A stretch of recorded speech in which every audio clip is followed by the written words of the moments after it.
They say family is supposed to lift you up, but what happens when the people you love most turn you into their safety net, and then laugh at you for it? My name is Brian, I'm 32 years old, and for the better part of the last 7 years, I've been the unspoken safety net for my family. I never really labeled myself that way until recently, but looking back, that's exactly what I've been, an invisible cushion whenever someone in my family stumbled, the one they turned to when life threw them a curveball. Whenever my younger brother Jason couldn't cover his rent, I paid it. When mom's car broke down and she didn't have the money for repairs, I handled the bill. When dad's consulting business hit a dry spell, I handed over a few hundred just until the next client came through. It became so routine that I barely thought about it anymore. I had a good job in tech, I lived below my means, and I told myself this was what a responsible son and older brother was supposed to do. I never complained, not once. I thought I was doing the right thing, being dependable, reliable, the one they could lean on, and for years, I convinced myself I was okay with it, until last Sunday.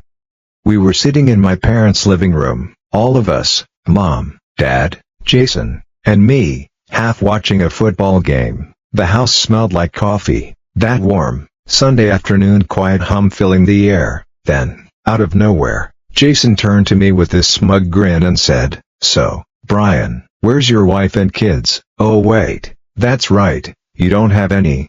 Mom actually laughed. Dad chuckled under his breath. Jason leaned back like he'd just landed the punchline of the century, and me, I sat there frozen, stunned. Normally, I would have brushed it off. Jason has always been the golden boy, charming, reckless, irresponsible, yet somehow excused every single time. He has a way of turning his mistakes into funny stories, and everyone just laughs along. I've been on the receiving end of his jabs before, but something about that moment cut deeper than usual. The grin, the laughter, the dismissiveness, it hit differently. I forced a smile and muttered, "Yeah, no kids," but inside, something cracked. In that instant, all I could think about was every single sacrifice I had made, every rent payment for Jason, every bill I'd covered so my parents could keep their house, every time I had gone without something for myself so they wouldn't struggle, and here I was, being reduced to a punchline. The conversation drifted back to casual jokes and the game, but I couldn't focus. My chest felt tight, like I was holding back years of swallowed frustration. Then, calmly, almost without thinking, I turned to Jason and said, "Where's your money, because I've been supporting you until today."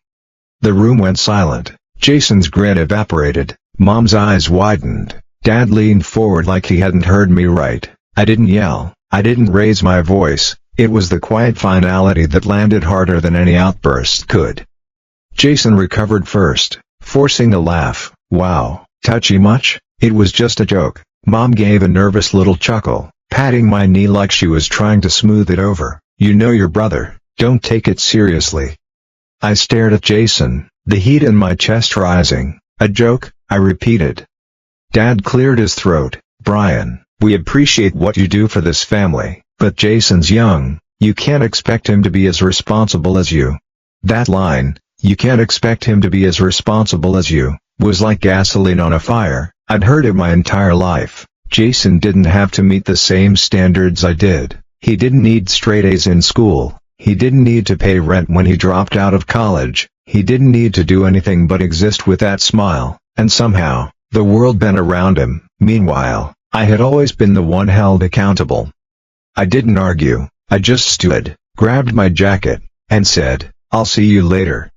At home that night, I sat at my kitchen table staring at my bank statements, line after line, year after year. Thousands, no, tens of thousands, of dollars had been funneled to my family. Rent, bills, emergencies, always me, always quietly covered, never repaid, and in that moment, I realized, I had made it too easy for them.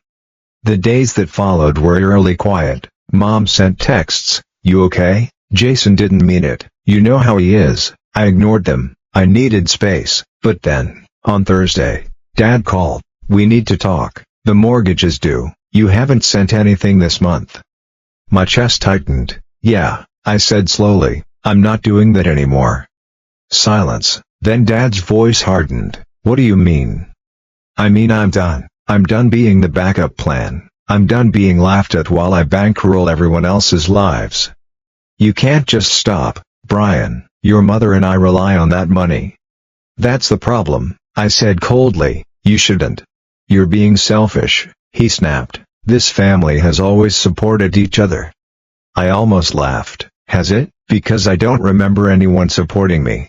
He hung up. That weekend, I was summoned to Sunday dinner. The tension was thick from the moment I walked in. Mom set the table with exaggerated force. Dad sat stony-faced at the head of the table. Jason scrolled his phone like nothing mattered. Halfway through dinner, Mom said, "Brian, we can't keep going like this. Your father and I have bills. Jason has student loans."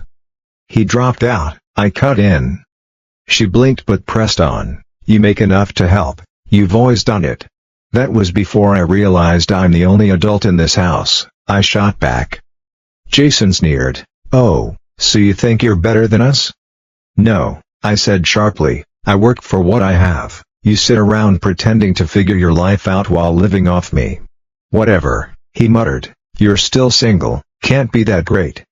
I put my fork down. "Calm now, I'm not paying for anything else. Not the mortgage, not Jason's rent, not the car insurance, nothing. If you lose the house, that's on you."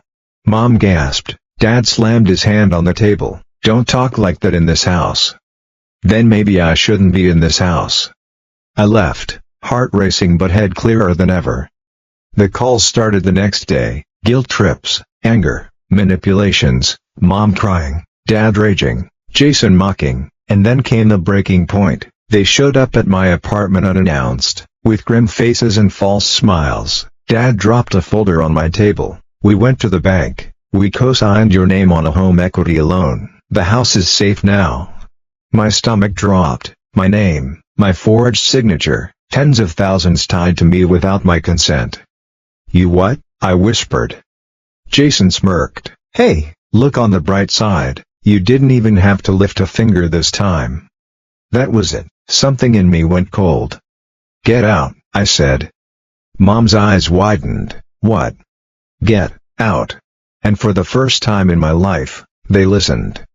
That night, staring at the forged documents, I knew this wasn't about money anymore. It was about trust, and they had destroyed it. I called the bank's fraud department, then hired a lawyer. Rachel, calm, professional, unshaken, looked me in the eye after reviewing the papers. "Brian, this isn't just unethical, this is criminal. You have every right to fight this." For the first time in years, I felt like I had power.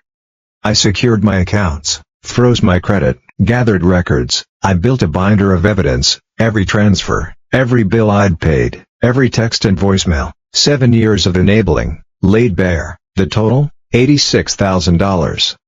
$86,000. I wasn't the family's rock, I was their ATM.